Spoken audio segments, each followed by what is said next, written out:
Ayan, time check, it is 8:41 na ng gabi. Ayan, hindi ako mapakali. And I just wanna share it for you guys. Sino ba sa inyo yung mga may pinagdadaanan ngayon? Although may pinagdadaanan din ako, pero lahat naman tayo, di ba? Wala namang taong hindi, walang pinagdadaanan, di ba?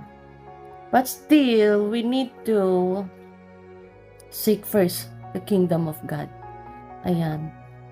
Pinupush ako ng Holy Spirit ni Jesus Christ na i-share ko daw tong mga verse na mga powerful verse na ito.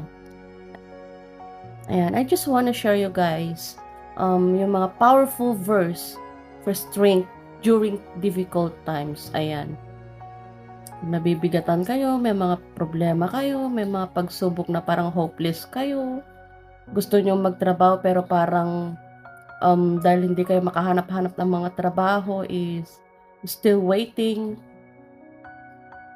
or financially, or about health.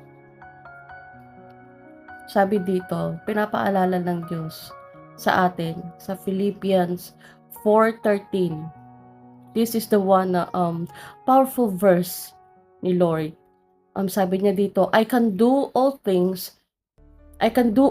this through Christ who gives me strength. Lahat ng ito'y magagawa ko dahil sa lakas na kaloob sa akin ni Kristo. 'Di ba? Ang ganda ng salita ng Diyos. Talagang napaka-powerful talaga. And other key verses include Isaiah 41:10 na God is with you. God is with us, guys. Kasama natin siya. And sa Psalm 46:1, God is our refuge. 'Di ba? Ang galing ni Lord.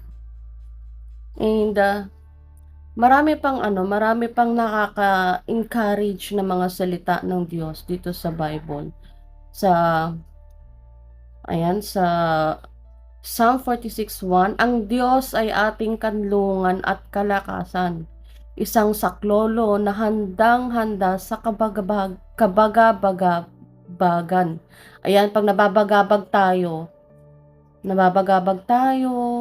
nangangamba tayo, only Jesus. Wala nang iba na kailangan nating saklolohan, kundi only come to Jesus. Wala nang iba na tutulong sa atin sa mga difficult times